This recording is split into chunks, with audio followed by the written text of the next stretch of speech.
April 1975 settled over Saigon with a heavy stillness, as if the city sensed a page turning, yet could not name which line came next. Mornings began with the usual clatter of carts and bicycles, but traders spoke softer, and courtyards emptied earlier than habit would predict. Office corridors stayed lit late into the night, while doorways filled with cautious faces that seemed to weigh every street rumor. The thrum of helicopters overhead rose from background habit to a signal many treated as a clock. People gathered documents, hid keepsakes, and traced routes toward rooftops they had never studied before. What follows is a dramatized reconstruction for storytelling purposes. It draws from public histories, contemporaneous reporting, and commonly cited archival material, but it does not claim to settle disputes or deliver final judgments. Names and granular attributions are avoided to respect the limits of certainty. The voice remains measured, and where events admit more than one reading, the account notes plausible alternatives without asserting them as fact. This program treats the last days of Saigon as an observable sequence, routines thinning, lines forming, gates tightening, and the sky taking people away. It focuses on behavior, setting, and verifiable mood rather than technical specifics. Within that frame, the city appears to move in two directions at once, outwardly calm and inwardly racing against a shrinking clock.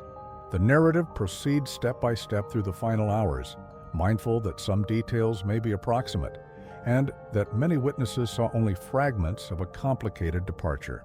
The month advanced with a heat that clung to uniforms and cotton shirts, and with it came a subtle erosion of habit that most residents could describe, but few could time. Coffee stalls opened, yet cups were left half-finished as patrons watched the road more than each other. In apartment courtyards, laundry lines fluttered, though many owners kept a final change folded in a suitcase near the door. The sounds of commerce survived in diminished form. Coins counted, shutters lifted, yet every errand carried a second purpose that people did not name.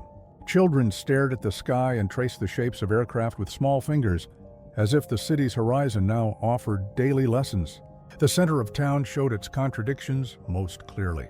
Buses still stopped, and clerks still stamped papers, but the long queues common to official counters loosened, replaced by clusters around bulletin boards. Some read the printed notices aloud. Others listened for a tone more than the words. The press of bodies at curbside thinned when low roaders approached, and faces lifted as though listening for an instruction that might or might not come. Reports discreetly shared across desks suggested that routes out of the city could narrow without formal announcement. Meeting notes, where accessible, implied that certain offices shifted from routine casework to lists and contingencies, though the language stayed clinical. The result was a city moving at two tempos. Morning errands proceeded at half speed, evening preparations at double. A practical culture adapted in practical ways. People reduced their belongings to what could be carried in one lift of the arms. Family photographs were wrapped in cloth. Documents were slid into envelopes. Valuables were dispersed among relatives on different streets, a hedge against sudden roadblocks. In neighborhoods near official compounds, residents rehearsed short walks in silence, avoiding intersections where uniforms lingered. The absence of overt drama made the unease feel more complete. It lived in the way doors latched, in how long eyes lingered on stairwells, in the careful folding of a shirt that might need to be worn for days. Public statements, where they continued, called for calm and reassured listeners that procedures were in place. Many accepted the tone, if not the promise. Others treated the same lines as signals that the margin was closing. A few chose to move early toward relatives on the outskirts. More chose to wait, expecting a word from someone they trusted inside a compound wall. Markets reflected the logic of the hour. Staples disappeared first, then small comforts favored for travel. Sellers spoke in clipped phrases, exchanging glances that suggested both patience and doubt. The city's old rhythm, lunch crowds, mid-afternoon rest, the evening breeze, persisted as surface pattern, yet below it a tally ran. How many documents had been prepared? How many names were known to those who controlled the gates? how many flights the sky might still accept. The measure was not stated aloud. It was sensed in the speed of a handshake or the pause before a goodbye. The official account, broadly stated, held that order remained and that departures, where necessary, would be conducted with structure. An alternative reading circulated in kitchens and stairwells, that planning would meet demand only partly, and that presence at the right place might matter as much as paperwork. Two types of evidence seemed to carry weight. First, dispatches, summarized by intermediaries, suggested movement on roads beyond the city, though directions were offered sparingly. Second, public schedules thinned, with meetings quietly canceled or described as informal. People who noticed such patterns did not describe them as proof. They described them as weather, the kind that told you to bring a coat even if the sky was still clear. The day-to-day remained recognizable, which added to the strangeness. Temples received quiet visitors. Barbers swept more than they cut. Courtyards echoed at dusk with the scrape of chairs being stacked, as if noise itself needed to be stored. Through it all, the air carried a sound that many came to treat like punctuation, a rising vibration that kept conversations and sent eyes to the rooftops. That sound did not tell people what to do. It reminded them that decisions were due.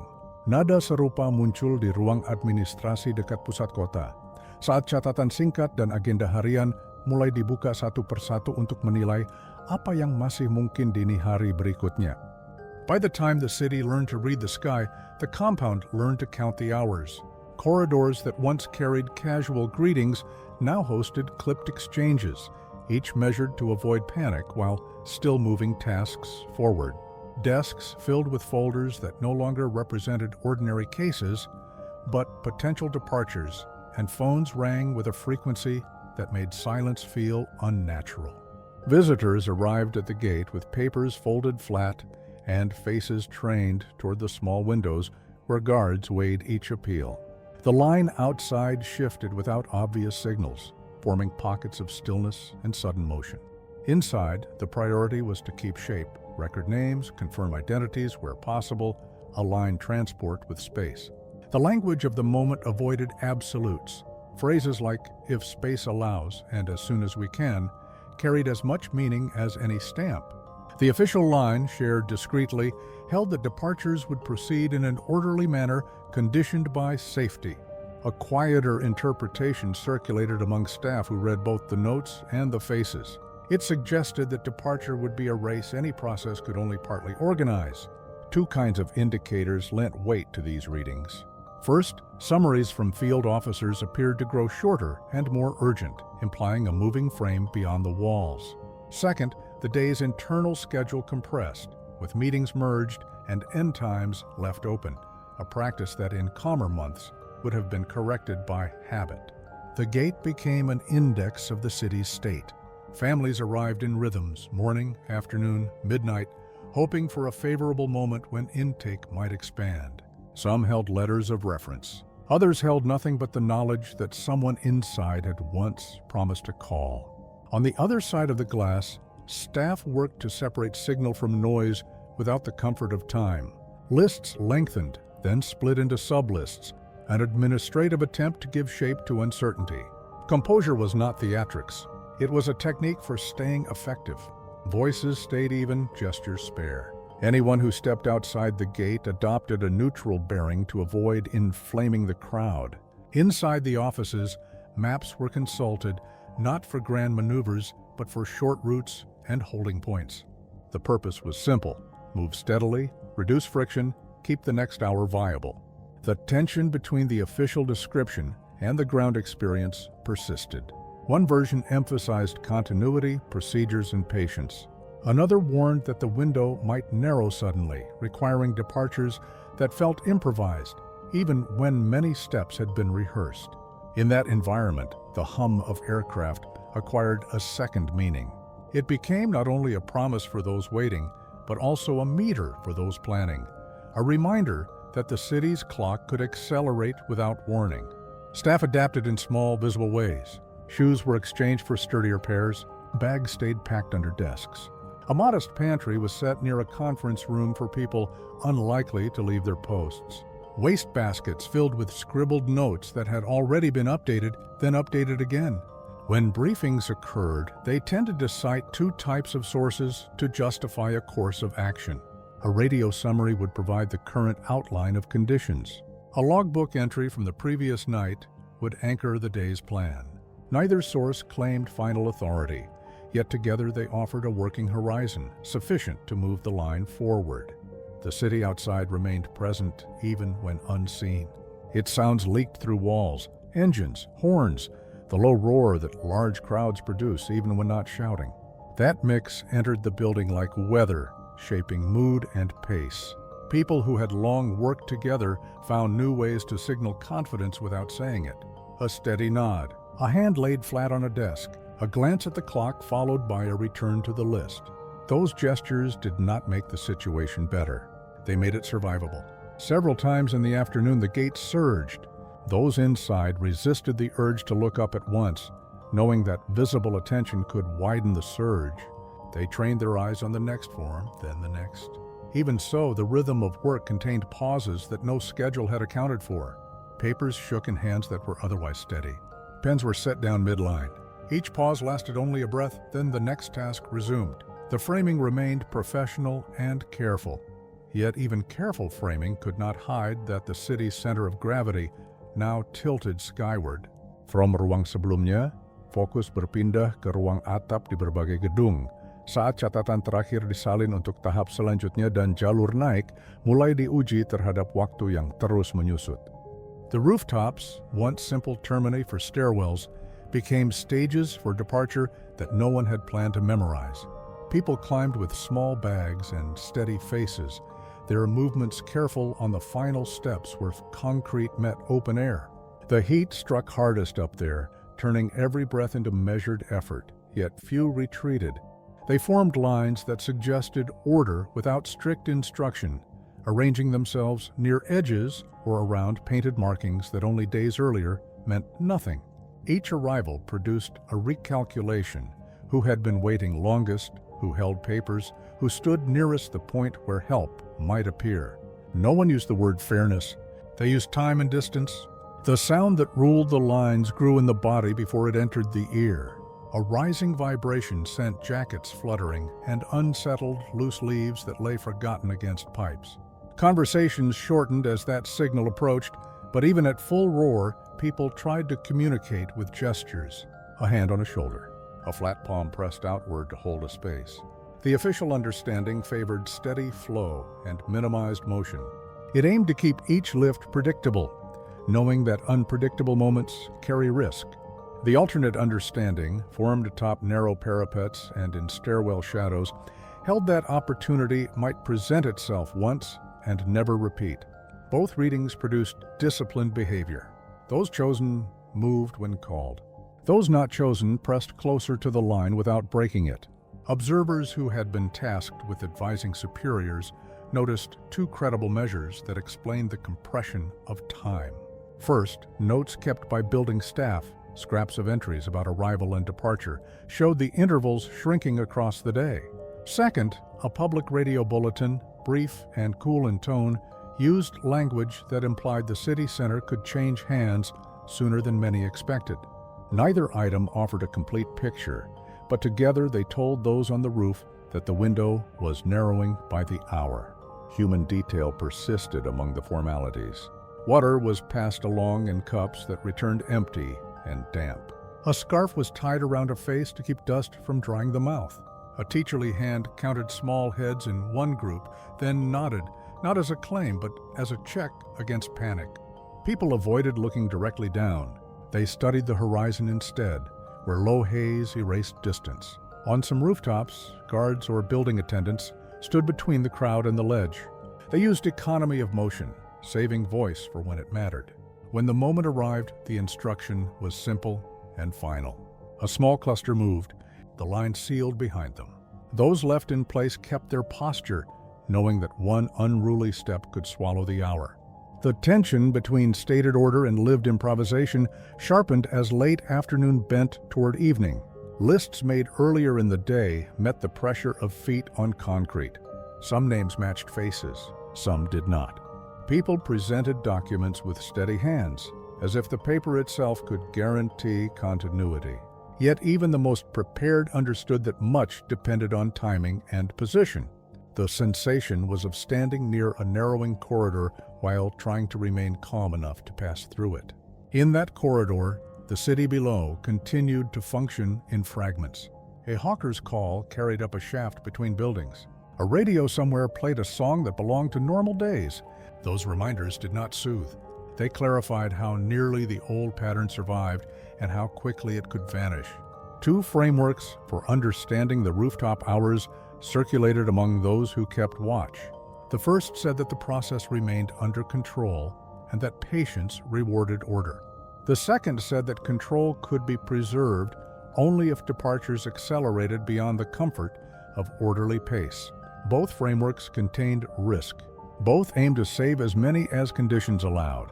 People up top responded to the ambiguity by narrowing their field of concern to what they could influence. One bag, one handhold, one step. The effect was a quiet discipline, heavy with purpose and light on words. As daylight thinned, a practical cold set into muscles worked past normal limits. A motherly figure offered a jacket to a stranger. A man with a careful gait adjusted his place so a smaller person could stand within reach of the next call. If anyone looked at the skyline for meaning, they found only silhouettes and a clock that had no numbers. Minutes were counted by approaches and departures, by the way the crowd's murmur rose, then fell. The last moments of light pulled shadows long across the concrete, and attention focused on the point of arrival as if the future lay exactly there and nowhere else. When movement resumed, it did so with the same blunt economy as earlier. A call, a push forward, a sealed line, a pause. There were no speeches, no declarations, only work done quickly and with care, because delay now felt like a choice against those still waiting. Menjelang senja, perhatian bergeser ke daftar di ruang administrasi terdekat, tempat catatan tangan diselaraskan dengan posisi lapangan untuk menentukan gerak berikutnya yang membawa kita lebih dekat ke malam. Night gathered without cool relief, and the pressure at the compound gates hardened into a steady weight that people felt in their shoulders and jaws.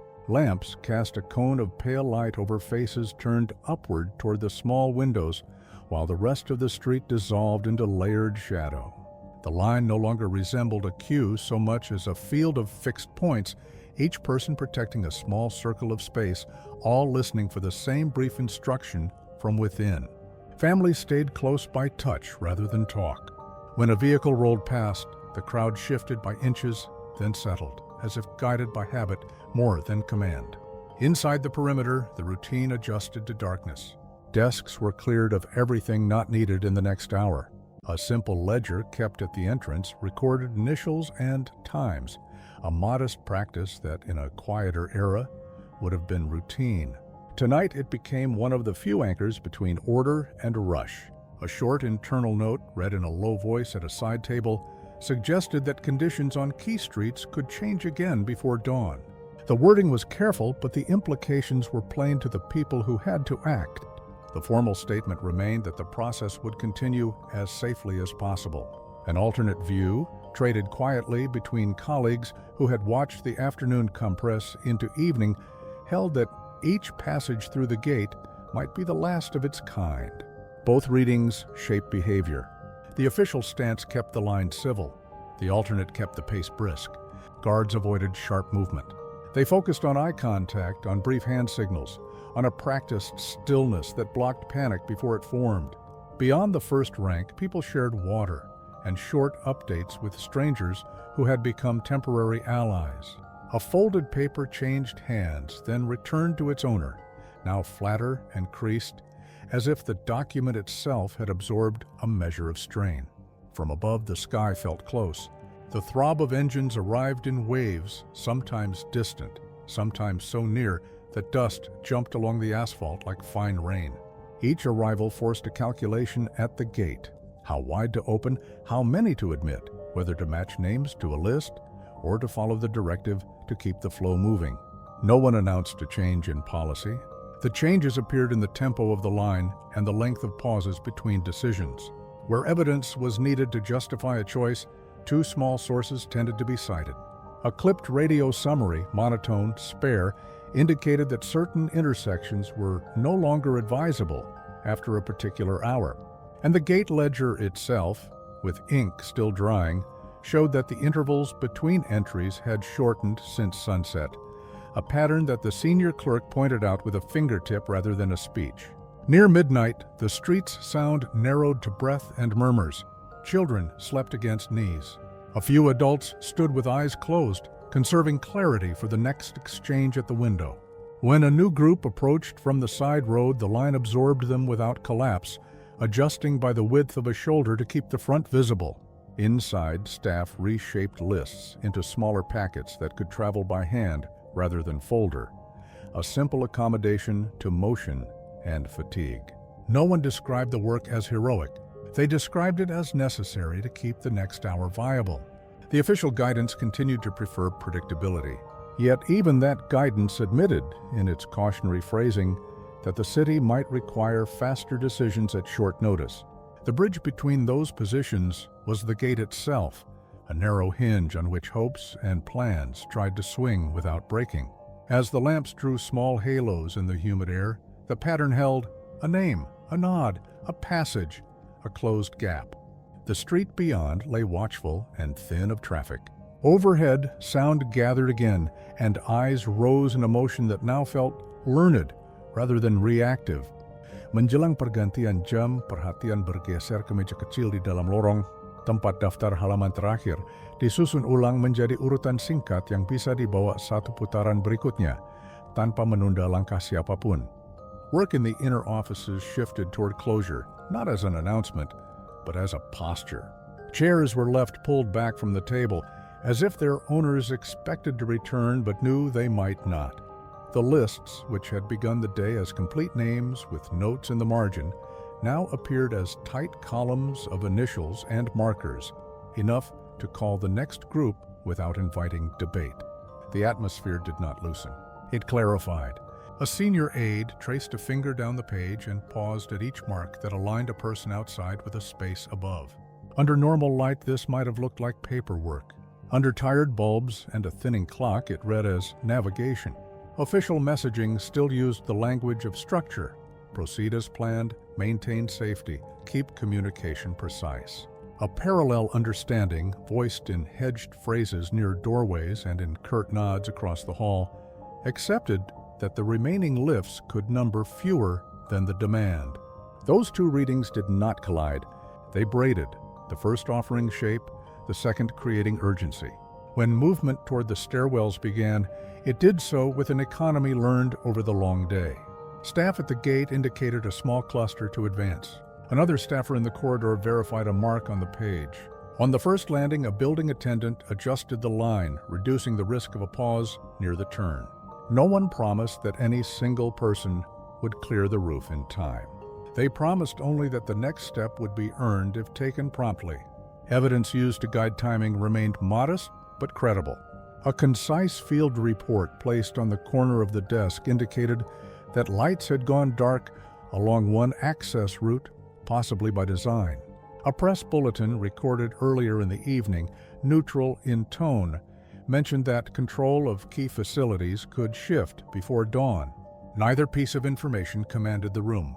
Together they set a floor under decisions that were otherwise felt more than known.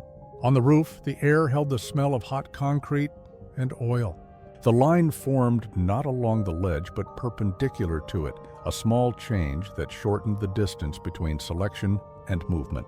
People tightened straps, zipped bags, then unclenched their hands as if remembering an instruction to keep blood moving. When sound approached, the group did not surge. They leaned forward a fraction and waited for the sign that would convert waiting into motion. The sign came without flourish. A gesture, a single word, a gate of bodies opening for the nearest cluster. Those who advanced did so with the caution of people who wanted their feet to do what their minds asked. Those who remained sealed the gap as if they could fold the hour smaller and hold it. The final ascents did not feel ceremonial. They felt like the last clean stitches in fabric under strain, each one preventing a tear that would be difficult to mend in darkness. Below, the compound emptied in sections. Corridors that had been full of low voices quieted, leaving behind a smell of paper and sweat warmed by lamps. Baskets filled with notes were left in place, as if their contents might be needed at first light by someone tasked with explaining what had happened in which order. A young clerk, calm by training rather than temperament, emptied a drawer into a canvas pouch and tied it shut without looking up, responding to a colleague's question with a small nod that carried more meaning than a sentence would have. Outside the wall, the crowd adjusted to each departure the way the ocean adjusts to a pier's support. A soft push forward, a slow pull back, then stillness. People who had stood for hours gave their legs a half step of relief and straightened their backs. If disappointment registered, it did so as a thinning of the eyes rather than a cry. Everyone knew the arithmetic. Space above, names below, a clock between. It did not make anyone smaller. It made the space for words narrower. The balance between official purpose and lived adaptation held to the end. The machinery, lists, signals, posts remained the frame. The human practice, patience, brief kindness, guarded resolve, filled that frame with enough strength to carry the night. When the last marked cluster moved, the roof did not empty at once. It shed people in careful strokes, leaving behind scuffed footprints and loose thread from a bag snagged in haste. The sound receded, came back once, then faded to a low churn that might have been the city breathing. From meja kecil di lorong, perhatian bergeser ke halaman atap yang kini setengah kosong, saat penjaga dan beberapa yang tertinggal menilai langkah turun yang aman dan menunggu sinyal final yang mengikat sisa urutan malam. Silence arrived in pieces, almost shy after a day of constant vibration. It filled corners first, then took the open air as remaining figures on the roof adjusted their stance and let their shoulders fall. The view outward looked unchanged, yet it felt different to the people still in place. Without the next approach to anticipate, they measured time in breaths and small sounds the building made as heat left its surfaces. The line, which had tightened and relaxed with each passage, became a set of individuals again, neighbors, only in the way the night made strangers share space. A guard with a practiced economy of motion walked the perimeter, not to enforce a rule but to collect what could be collected. A scarf left near a vent, a slip of paper wedged under a loose brick. Those gestures seemed to acknowledge that the room for action had narrowed to care. Inside the stairwell, the air felt warmer and close. People began to descend in pairs, guided not by command but by the absence of reason to remain. No one hurried. There was no contest left to join. On the landing, a bottle of water, 3/4 empty, stood where it had been placed hours earlier and was now taken by a hand that would carry it to someone who had waited below. The official understanding of the night, if committed to a page at that hour, would likely have described an operation that proceeded under pressure with measured control. A complementary, quieter account, shared in notes among staff and in the tired recounting heard at doorways, would admit how near the edge of improvisation the final steps had moved without falling past it. Two small references, if anyone had paused to compile them, might have grounded that dual reading. A last gate entry noted times with gaps that grew small enough to be measured by heartbeats rather than minutes. An internal memo drafted earlier in the evening, unsigned, brief, advised that if the final phase arrived sooner than expected, personnel should prioritize clarity over completeness. Neither document explained the rooftops. They explained the pace. Down at street level, the city's soundscape changed shape. The murmur of a large crowd became the smaller noise of people choosing routes home. A few vehicles moved without lights, not to hide, but because the lamps along the road gave enough guidance. The compound itself began to feel like a place that had done its work, and now contained only the outline of that work on surfaces. Scuffs, paper fibers, a cup ring on a table. Those who stayed inside performed simple tasks that belonged to any long day. Clearing a path, closing a drawer, making sure an inner door was latched. None of it closed the story. It aligned the space with the hour. In several apartments near the wall, windows opened to let in air that smelled faintly of fuel and night flowers. Families returned to rooms that looked unchanged, and discovered how changed they felt by the absence of waiting. Some kept bags near the door anyway, not out of false hope, but because habit takes longer to unwind than a night allows. The city seemed to hover between states, neither seized by panic nor restored to calm. It occupied a middle ground that people recognized from other decisive days. Quiet, sparse of words, filled with small tasks that keep hands occupied while minds measure what has passed. A teacherly presence might have named it a transition. The people living it did not name it at all. They moved through it like weather. When the guard completed his circuit of the roof and paused near the stair, he seemed to take inventory not of objects, but of traces. A heel mark where someone had pivoted quickly. A dark scuff from a bag dragged the final meter. A damp patch where water had spilled and dried. These were not artifacts in any official sense. They were the residue that tells a place what it has just hosted. He turned off a lamp that had burned since dusk, and darkness gathered cleanly around the door. In the corridor below, a clerk closed the ledger and set it atop the pouch that held the rest of the night's papers, aligning corners with the care of someone who understands that a straight stack is a kind of respect. The hallway smelled of hot dust and paper. In that air, people spoke in low tones about routes through the city that might still be clear in the morning. No one speculated beyond the next few hours. A bridge of sorts formed between what had lifted away and what remained, made of nothing more complex than breath posture and the acceptance that the shape of morning would reveal itself without help. Dari ruang atap yang gelap, fokus berpindah ke jalan-jalan yang kembali tenang menjelang subuh, saat jendela ditutup pelan dan langkah-langkah kecil menata ulang rumah untuk menghadapi pertama cahaya hari berikutnya. Toward first light, the city exhaled in short, practical motions. Doors opened a hand's width, then closed. Courtyards released the scrape of a chair, the click of a latch, the soft spill of water from a basin. Streets that had served as corridors for urgency now carried the smaller sounds of a population resuming what it could. The compound stood behind its wall as a calm outline, its rooms holding the smell of paper and a quiet that follows long labor. Any final language, if attempted at that hour, would have felt premature. Records existed, yet they were partial.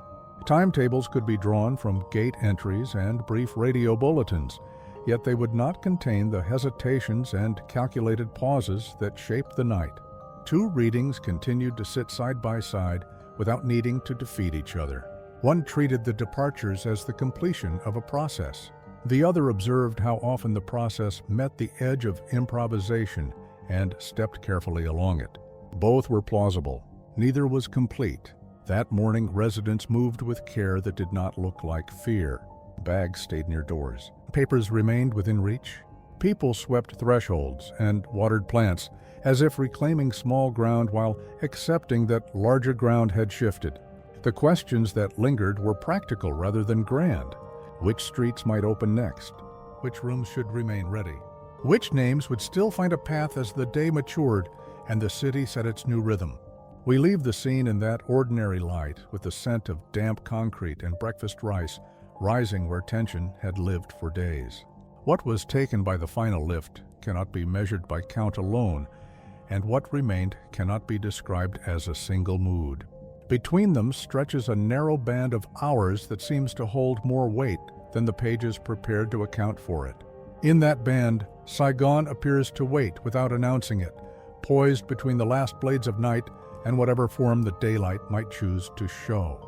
How did the lists intersect with the lives that read them, and which notes in the margins will prove to be the truer map when the city begins to speak of this night in full?